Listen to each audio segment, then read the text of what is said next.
Добре дојдовте во новата епизода на подкастот Грижлив родител. Денес ќе истражиме една навистина тешка, но и многу важна тема. Нешто што често се крие зад затворени врати, а остава огромни последици.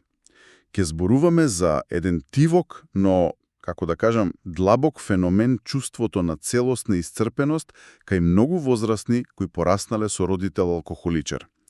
И главното прашање што ми се наметнува е зошто овие луѓе често влегуваат во зрелоста со едно такво чувство дека веќе живееле цел еден живот. Ајде да видиме како тие рани искуства, тој режим на преживевање, директно водат до исцрпеност, до прегорување на 30-40 години. Како се поврзани тие две точки? Па, за да ја разбиреме таа поврзаност, мора прво да се вратиме во самиот дом. За едно дете домот треба да биде најбезбедното место на светот, нели? Секако. Но кога еден родител е алкохоличар, домот се притвора во се само не во безбедно место. Тој станува едно непредвидливо бојно поле. И тука не зборуваме за повремени несогласувања, туку за постојан хаос. За скршени ветувања, емоционална нестабилност, детето живее во состојба на постојана тревога. Никогаш не знаејќи која верзија од родителот ќе ја затекне кога ќе се врати од училиште. Значи, буквално нема цврста подлога под нозете. Основата врв која треба да се гради целиот емоционален развој е всушност жив песок.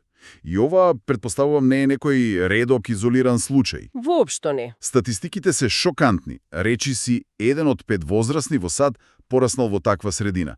Тоа се над 26 милиони луѓе. Во такви услови, детето не може да се развива нормално. Тоа мора да се прилагоди, мора да создаде сопствен сет на правила за да преживее.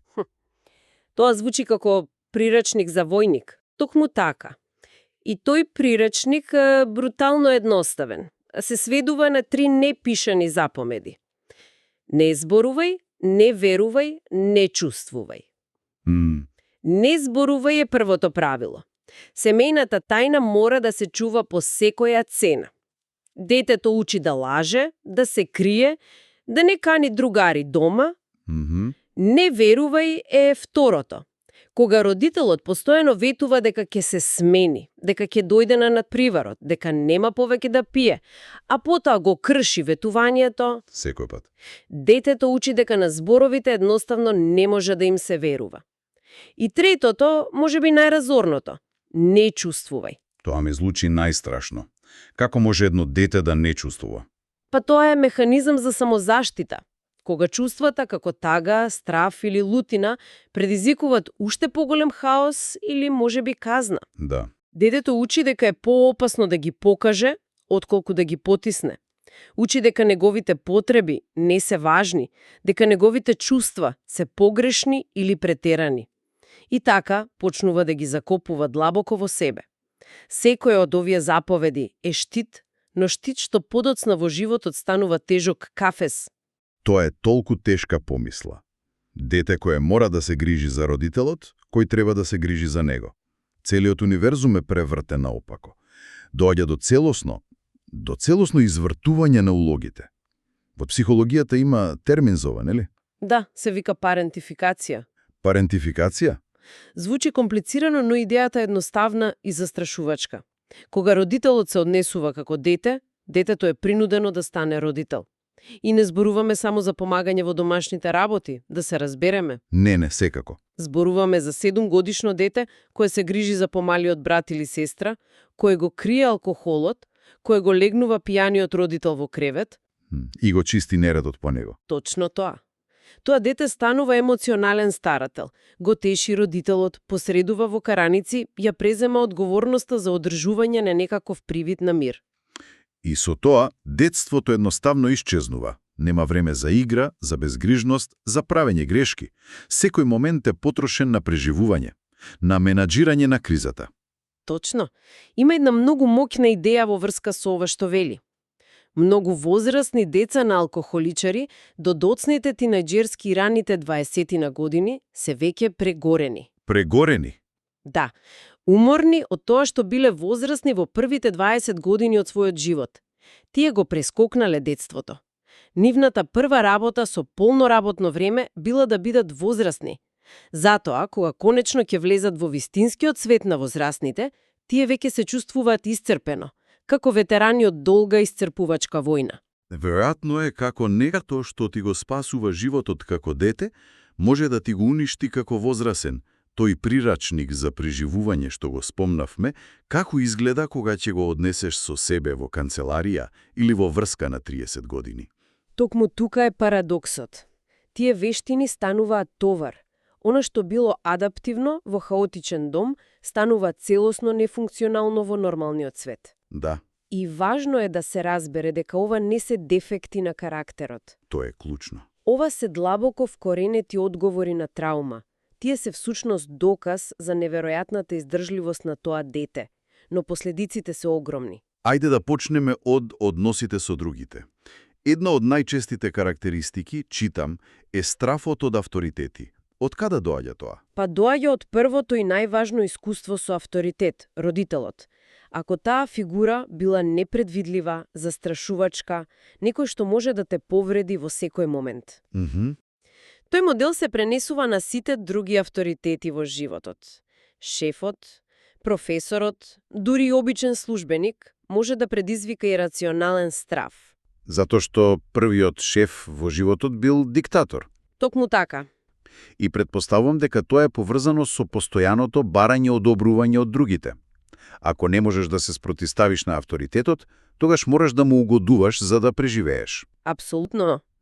Детето учи дека љубовта и безбедноста се условени, дека мора да се заслужат. Како возрастен, тоа се претвора во постојана потреба да се задоволат другите, често по цена на губење на сопствениот идентитет. Значи, не знаеш што сакаш ти. Точно. Затоа што цел живот си се фокусирал на тоа што го сакаат другите за да бидеш прифатен и безбеден. Да, и тоа создава хаос во интимните врски. Можам да замислам. Ако не веруваш никому, како што вели правилото број 2, и ако имаш постојан страф од напуштање, како воопшто можеш да изградиш здрава врска? Многу тешко. Тоа често води до феномен наречен козависност.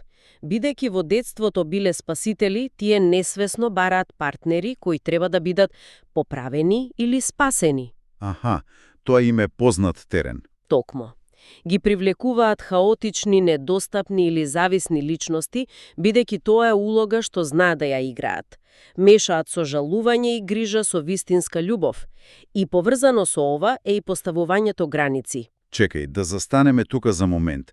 Тоа значи дека ако како дете не ти било дозволено да кажеш не на хаосот на родителот, ако твоите физички и емоционални граници постојано биле нарушувани, како возрасен не знаеш како да кажеш не на шефот, на партнерот, на било кој. Токму тоа. Зборот не постои во твојот емоционален речник. Тоа е странски јазик. Учиш дека поставувањето граница е себично или опасно, па дозволуваш другите постојано да ги преминуваат твоите граници. Што само го зголемува чувството на исцрпеност. И огорченост. Да. А што се случува во внатрешниот емоционален свет? Ако од надвор се обидуваат да бидат совршени и да ги задоволат сите, што се случува внатре? Внатре често владее суров внатрешен критичар. Тој глас постојано им вели дека не се доволно добри, дека се виновни, дека нешто не е во ред со нив.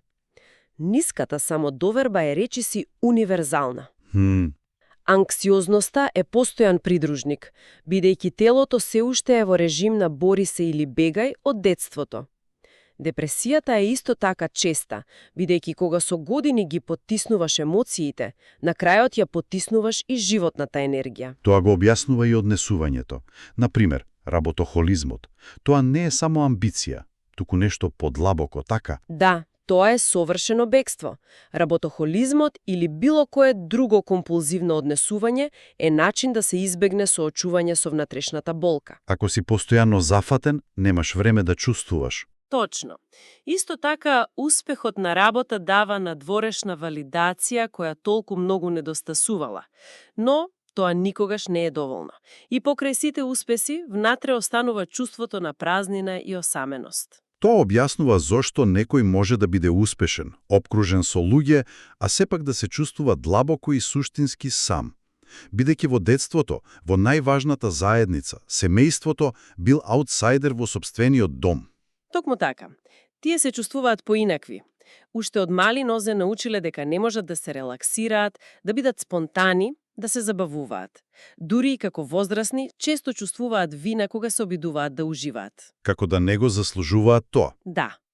Се произлегува од длабоката потреба за контрола. Кога целиот твој свет бил надвор од контрола, ти се обидуваш да го контролираш секој аспект од твојот возрастен живот за да се чувствуваш безбедно. Откако ја насликавме оваа прилично мрачна, но реална слика, се чини како доживотна казна. Дали е тоа така или постои начин да се пренапише тој прирачник? Има ли излез? Апсолутно има. Патот не е лесен, но е возможен. И заздравувањето не значи бришење на минатото. Тоа е невозможно. Заздравувањето значи разбирање на минатото и учење како да се грижиме за оној дел од нас кој останал заглавен таму. Аха, Ова не носи до клучниот концепт на раненото внатрешно дете. тоа е оној дел од нас кој ги носи сите необработени рани, стравови и потреби од детството. Гласот што се уште се чувствува исплашено и несигурно. Токму тој. Во внатрешниот свет на возрастното дете се води постојана војна. Од едната страна е внатрешниот критички родител. Тоа е интернализираниот глас на срамот и вината од детството, кој вели не си доволно добар. Од другата страна е исплашеното дете кое верува во тие пораки. Клучот е да се прекине таа војна. Како се прави тоа? Како се прекинува војна што се води со децении? Преку еден свесен процес што се нарекува повторно родителствување. Reparenting. Повторно родителствување. Идејата е да станеме родител за самите себе, каков што ни бил потребен, а сме го немале. Да си го дадеме она што недостасуваше. Безусловна љубов, безбедност, потврда на нашите чувства и нежно водство. Што значи тоа во пракса? Звучи малку апстрактно. Во пракса, тоа значи да го смениме внатрешниот диалог. Наместо кога ќе направиме грешка, да си кажеме зошто сум толку глупав? Да. Да. Да застанеме и свесно да си кажеме во ред направив грешка, тоа не ја дефинира мојата вредност, што можам да научам од ова. Тоа е замена на внатрешниот критичар со гласот на сочувството.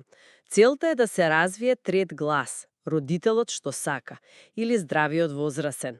Тоа е оној дел од нас кој може да ги решава проблемите на возрастните, но истовремено и да се сврти кон внатрешното дете и да го утеши.